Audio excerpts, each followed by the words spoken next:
Go.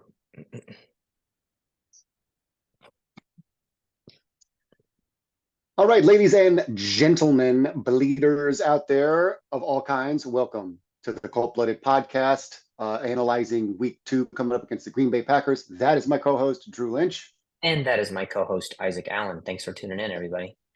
And we are going to get into it right now. I want to recap for just briefly Texans game. I mean, we talked about it a little bit with Kevin, but I actually have hope, Drew. What about you? Yeah, I feel optimistic about certain things and not as optimistic about others. Can't wait to get into it for this episode. I think we have a must-win situation in Green Bay, even though it felt like we kind of had a must-win situation for this division opponent coming into Lucas Oil, the history, the bad blood with squashing our playoff hopes. So we're going to look at a lot of great things that I feel like we did, and then some bad things, and then hopefully that'll set us up to preview what we got moving into week 2. One thing I wanted to get into real quick. Oh, were you disappointed by Texans fans at the smugness of them? I always like I that. really was. I really was. They are almost reaching like Titans level of smug. It's bothering me. Yeah, Wow. Titans fans level of smug. Yeah, Wow. I know. Never thought I'd say it. Well, Yeah. I think they're going to come crashing down to earth soon because I mean, week 1 is basically preseason. Week 4, I've always said Yes. that. It's just there's Yes. something about the preseason. How many rookies caught touchdown passes that were like wide open? You know what I mean? Hmm. Like it's just Hmm. you can never tell what's going to happen. Week 2 is kind of like where it really starts. I feel like Yeah. that's half the reason why no one goes undefeated. It's just because like week 1 is just such a toss up. I mean, there's some things that make sense where it's like, okay, like the Dolphins were able to overcome whoever they played. It's like the Bills were able to overcome the Cardinals. Like some things you can like, Yeah. okay, yeah. But that's because those rosters have been together forever. What the thing that makes me hopeful from week 1 though is the RPO works, even though Jonathan Taylor didn't quite get into a like a groove. But here's my take on that. Jonathan Taylor's not used to running an RPO with Richardson. And Jonathan Taylor last year, and with all these immobile quarterbacks he's been with, he's used to just, I get the ball and I go. Not like I'm going to wait for Richardson to make a decision whether or not Mm. to let me go, and then I grab the ball and go. Mm. I think that might be, and again, I blame the trenches for most of it on both sides, but I do think that split second, that like nanosecond of extra decision making time, whether Richardson's going to pull it or hand it, I think it affects it, and I think that's why Richardson gained more yards on the ground than Taylor. It's like Richardson is in his own head. He knows when he's going to pull it and go. Taylor is everything he's doing is based on Richardson. So I think what gives me hope is like once they get that down, that timing and the feel of like, okay, here's the pre-snap look. JT and Richardson are both on the same page. I'm probably going to give it to you on this one, or I'm probably going to keep it on this one. I think once they get that down, then it's going to be like we're running for like 120, 140 yards a game. You know what I mean? Absolutely. And yes, a lot of great in some of the throws Richardson made because a lot of these guys played the run. They know that with Jonathan Taylor's history of running against them, that to stack. They don't think they necessarily stack the box, but they didn't play a deeper shell for their coverage with their safeties, which is why AP was kind of allowed to go off for a $125 with three catches, and then that sweet shot to Doolin over the middle of the field, that crosser. I mean, for the touchdown pass there. I mean, it looked really good. I went back and looked at some tape as though I was a freaking coordinator myself. I went back and looked at some tape. and here's where there is hope, Colts fans, is that I know this is going to sound so like such a thing that's going to be a non-thing, it sounds like, but it really is. When looking back at the tape, the connection between AD and Anthony Richardson was not all there, sometimes because of slips made because of the field. Granson, I think, had a bit of a slip, and and AD also had where he had a quick twitch where his hips were inside for outside leverage, and he actually beat the corner. to the outside, and that ball was probably delivered right on pace for where it should have been for at least Mhm. both of those throws. And so that connection between AP and AR, or excuse me, AD and AR, is going to develop a little bit more. But I was at the game in person for the Texans game, and I was seeing a lot of players slip. And so I don't want to say like this is Brazil 2.0, but it really kind of was.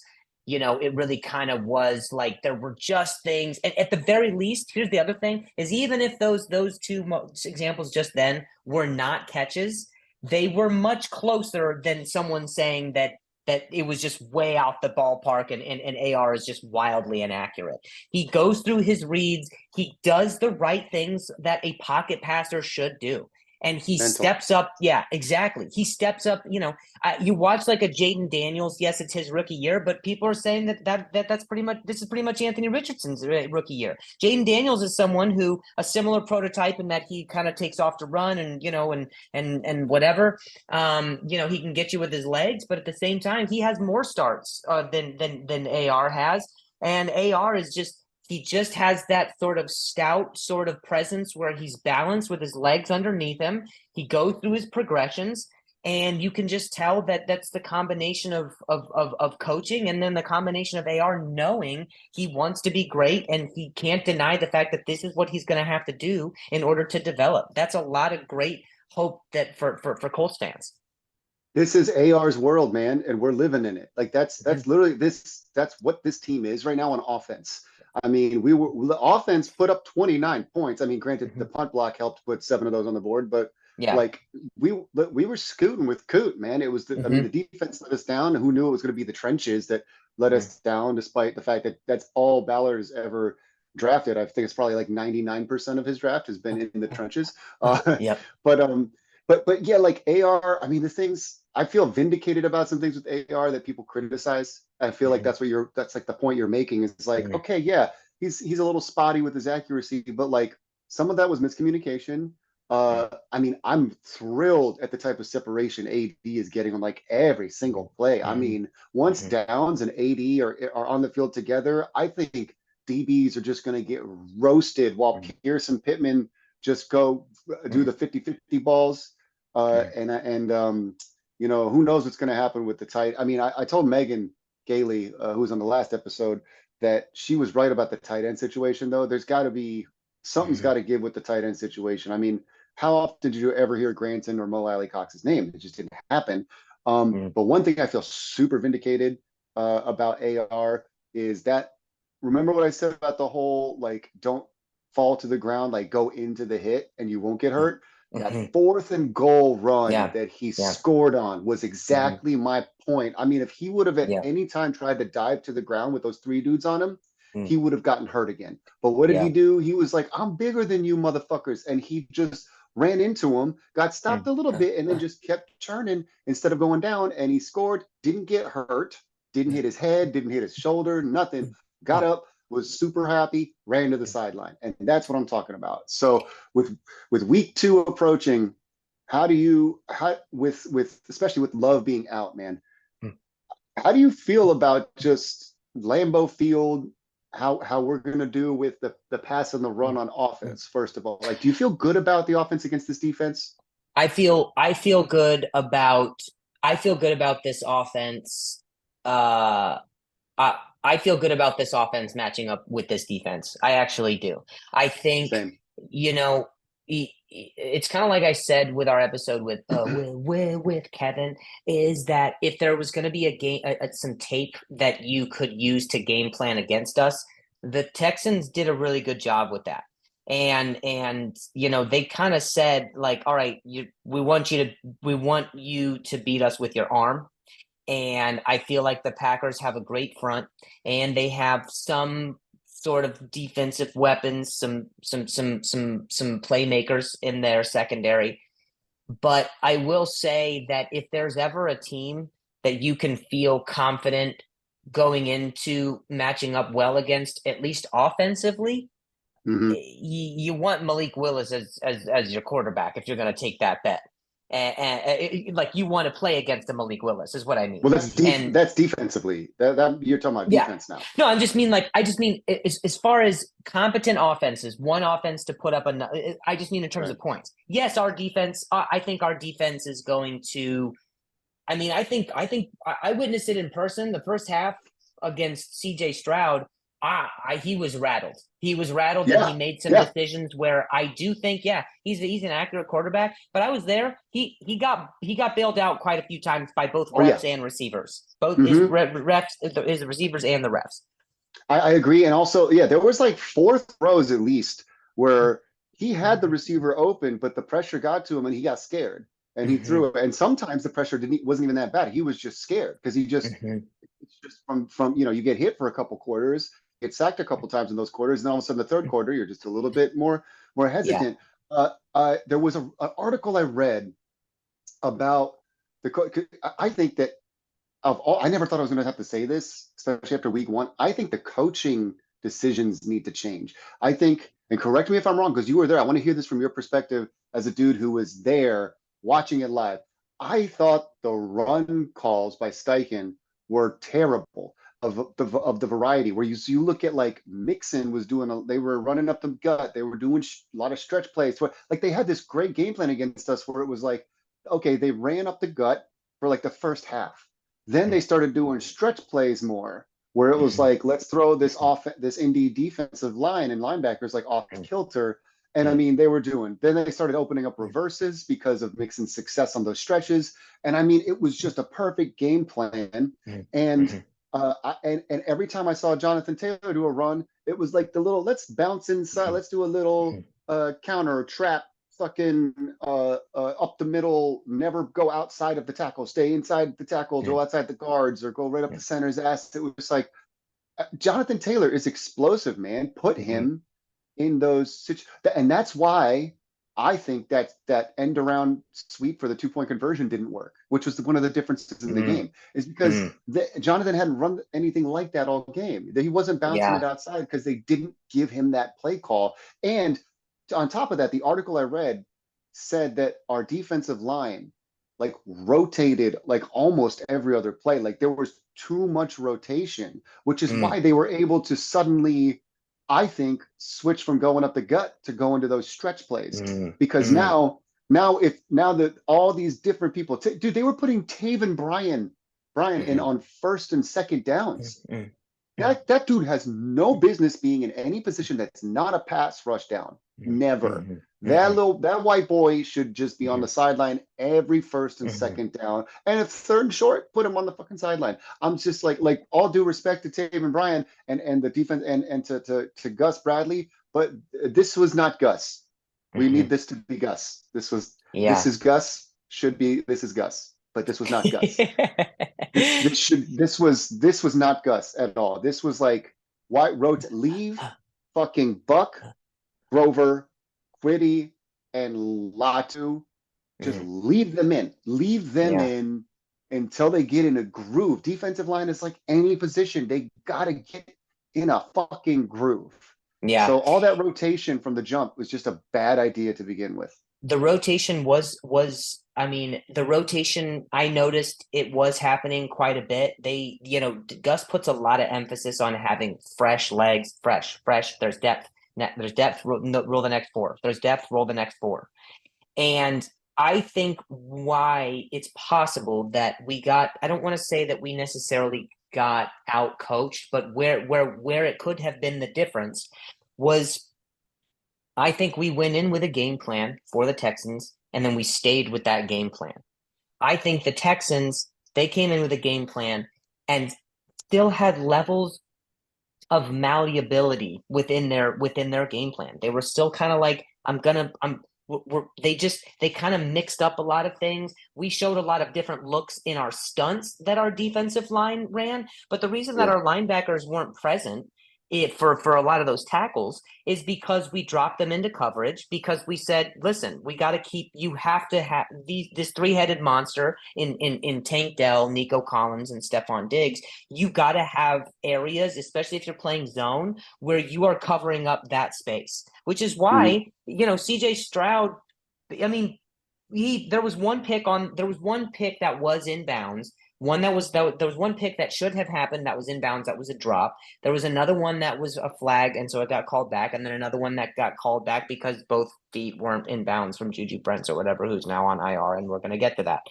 But the thing that they kind of were like, this is how we're gonna have to beat them. And then when we got gashed as far as like, like I'm sure their concern was probably, well, it's going to be tough to run on them, but if those linebackers drop back into coverage, then we're going to be able to run, and we're just going to be able to stick with that run. And that's exactly what they did. I mean, they kind of just took our game plan and then they modified it throughout the game. Gus, I think, and I'm going to get to talking about this, but Gus is someone who he's just kind of like a just trust me, this is going to work type of thing. And we're 28th last year, we're 28th the year before, and that performance right there, if we want to consider it the fourth preseason game, okay. But Yeah. I did see a little more movement, a little more urgency in terms of a game opener, which I like. But at the same time, I'm also just like, if that's our healthy team, we got nobody on an injury list, or no one who sat out other than Matt Gay. And this is the absolute best we can do. Our absolute healthiest versus their absolute healthiest. And this is still what we come away with. I mean, yeah, you're gonna take a look at things like coaching, and you're gonna take a look at things Yes. like AR's development. Yes, because I want to take what you said and agree with it and push it a step further. I do think this one was on the coaching. I think it was, yeah, there was a couple bad calls by the ref it's always going to piss me off. A lot of comedians out there know, but it's just, I will rail against the refs every day. I hate referees. I think they pretty much suck in the NFL. I give them some grace because they have to deal with new rules every year from the stupid NFL committee, competition committee, but whatever, that's going to happen these days. But it's leading into week 2. I think if Steichen and Coot can get some more varieties of run plays right off the bat, I'm saying first 2 or 3 possessions, they are calling a different type of run play, a stretch followed by a sweep, followed by a dive, followed by a counter, followed by a trap. Like if they just do that literally for 1 quarter straight, I think we're going to cause them to climb the box because their run defense is not good. And I think that's going to give Richardson the opportunity to go deep. And it's funny because I kind of want him to work more on his intermediate throws. And I think that's kind of probably what they're going to do mostly this week during practice. Just my gut instinct says that. But it's just, they got a good secondary. They play a 3-4. So they got linebackers that can cover too. That's why their pass defense is always so good, I think. But their run defense has just never been good. I mean, I know I went toe to toe with this with Kevin on this, but I stand by it, man. I love Kevin, but it's like Green Bay's run defense. I mean, the 49ers haunt their dreams every year, which every time they see the 49ers on the schedule, they're like, okay, so we're going to have 5 minutes of possession on offense this game, and we're going to have to figure out how to work with that. And I think the Colts can put that same kind of pressure on them. It's just the coaching the stubbornness of Gus kills me sometimes, man. Like, I want to know what you think about the defense particularly. I mean, I want your input on our offense too, but like on our defense going with Gus, it's like, can we come in with the same game plan versus the Texans, or should we see more variety in that too? I mean, it is one thing that I believe is in Steichen, and Steichen believes the things that he says. The things that he says out loud, I don't get the sense that he doesn't believe those things. Okay, that's a big difference between Shane Steichen and Frank Reich. Is Frank Reich lost a lot of credibility, not only in the locker room but with the media, with the fans. Shane Steichen, at least up to this point, because I just get the sense that this is who he is. When he says things like, "I believe in continuity," and he's worked with somebody in Gus. He's worked with somebody like Gus back in San Diego, and he believes in having the continuity of the team and bringing back a lot of the same team and a lot of the same pieces. And the fact that Chris Ballard is also someone who shares that same ideology, that has kind of hurt us a little bit in a situation where Juju Brents, for the second season, gets a pretty disruptive injury where he's gone for a long period of time. And Is that on Gus Bradley because of his system? Probably not. Is it on Chris Ballard because of he's not getting the personnel? I mean, it's a little bit. It's also Good like you point. want you want to coach up young guys. You want guys who you see them have talent, and they if you want them to develop, like they need reps in order to be able to develop. But one of the reasons that we didn't draft a corner is because a corner to be able to come in as a rookie and be productive is going to be it would be basically like this the same as kind of running it with the team that we have right now, because that's a team that has consistency, just like Shane talks about, and understands each other. And so I do think there's value in that when you look at something like the Cowboys brought back. They did the same game plan. They brought back everybody, and they just went in and stomped the Browns in Cleveland. And that is a team that by through and through, I mean, yes, they have a lot of stars and they're a little bit older and they've got, but they are also just they have consistency. And for now, for the time being, they look really, really good. Their defense looked incredible.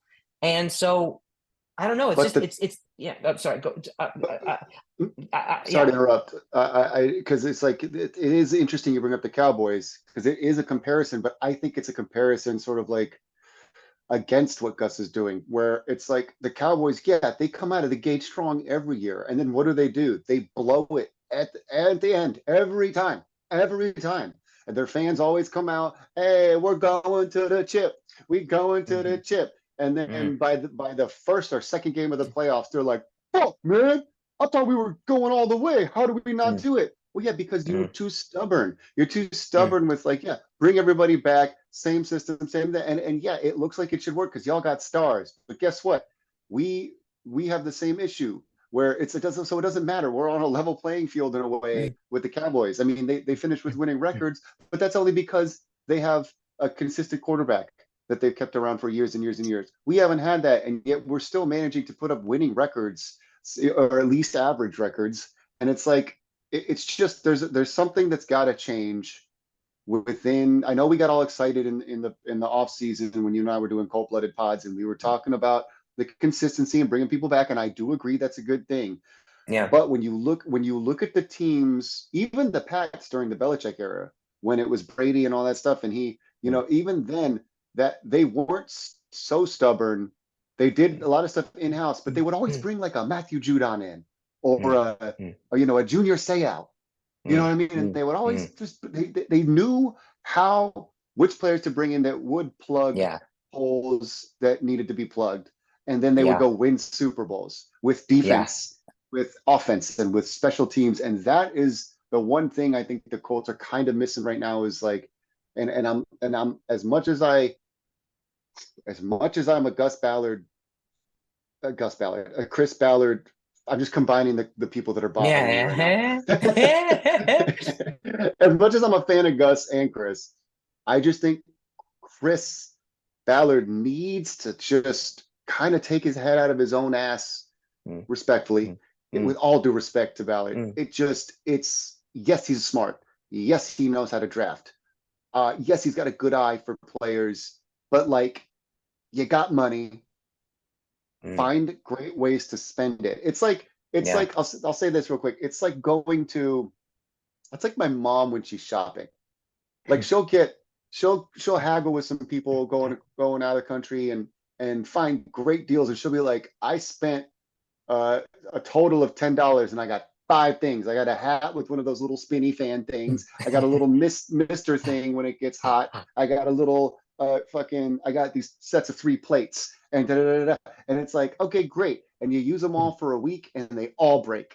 Yeah. And it's like that's kind of what Ballard is doing. When once in a while, that's fine. Pick these two because they work well. They work well when Mm. they work. But it's like Mm. sometimes you Mm. need a fucking really nice plate that you got it Mm. from Crate and Barrel, and you can Yeah. just put it, and you can kind of put the other plates on top of it, almost as like a Yeah. cushion, and you can kind of like use the other plates not as much. Put them off to the side; they won't break so quickly. You know what I mean? Yeah. That's a perfect analogy. I'm gonna call it right now. It That's a was. perfect analogy. It really was. I was like, My he's mom painting haggling. this. I know. I was like, he's painting right now. I was like, just let him. He's got his brush. He's in his thing. Right now we have 10 minutes left, but I just want to say, Final thoughts. Yeah, final yes, thoughts. I want to give some final thoughts here about, okay, just in light of the recent events with Juju, I want to ask you, do you think that Gus and or Chris at the end of this season, because of the structure or how they have structured building a roster and implementing that game plan with that roster, do you think either of those people's seats are heating up? I think Gus. I think Gus is. Unfortunately, I think Gus's seat is heating up, even though I think it shouldn't be. I just Mm, because I still put most of the blame on Ballard for the personnel. Yeah, I know you don't need superstar secondary players in Gus's defense, but it helps to have like. I mean, Jalen Jones is the CB1 now outside, mm, and Kenny's inside, but he's getting there in years, getting up there. mhm, And we've seen him lose a little bit of a step the past couple of years, even though he's still a great player.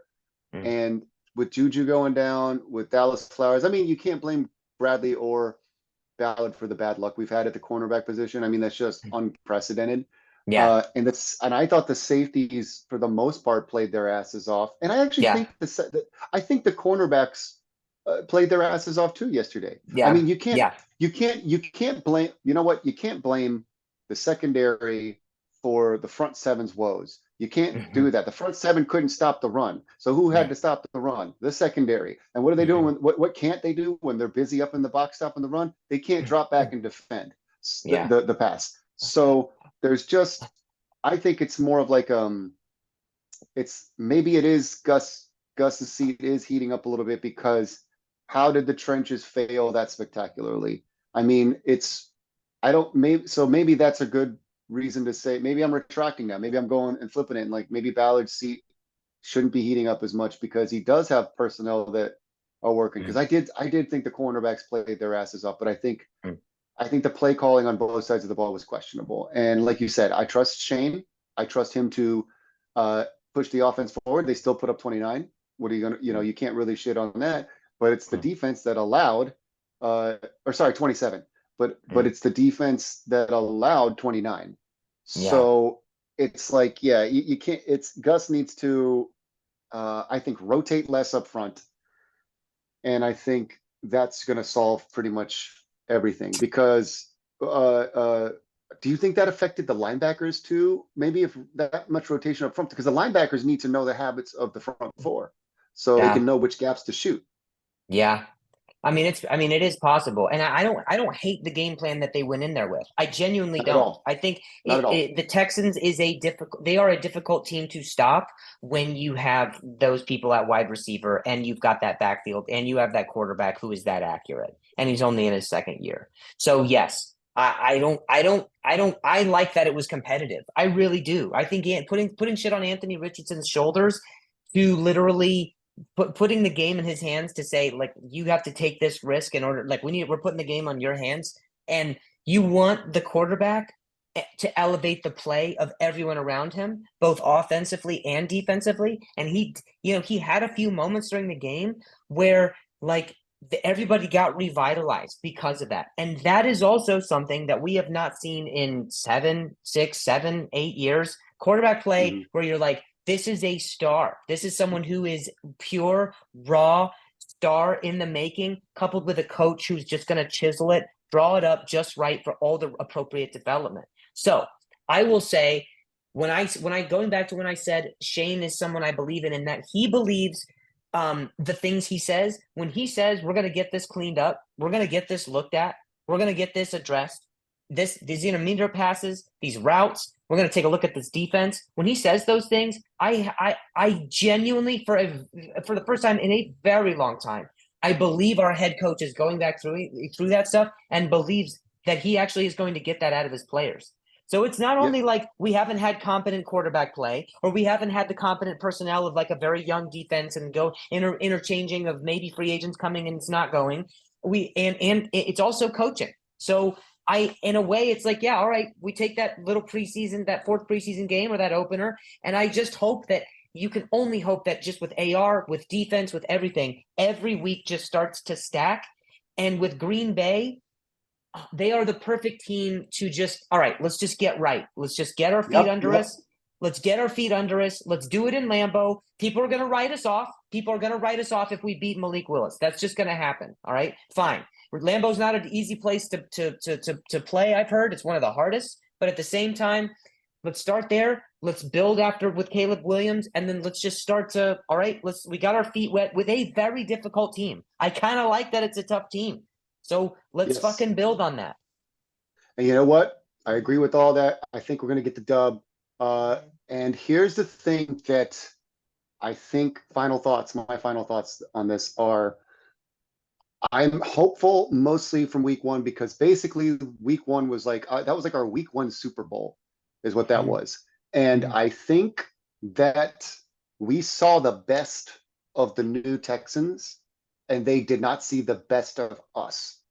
I think we did not play as well as they did. No, I don't want to take away the victory. They got a big divisional win and they fought for it. But I think we saw what all their stars can do, what they can do with all their stars and the coaching of them. And I thought they didn't see all of that from us.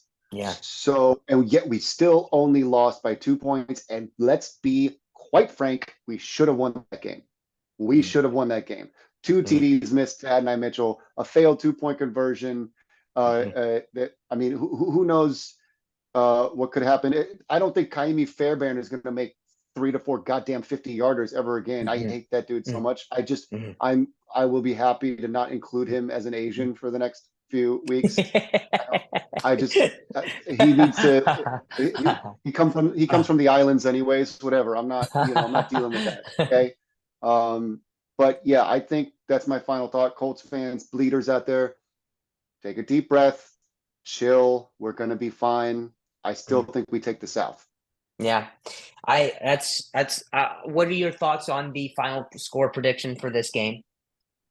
I'm gonna alter it from the last episode a little bit. I think it's gonna be a little bit wider margin. It's gonna be something like a 30-21 or like a 28-20. It's gonna be something like that. Victory. Yeah, victory. All right. I am still sticking with my 24-21, but I really hope I like that I'm saying that because I hope I'm wrong. I hope we go over 30.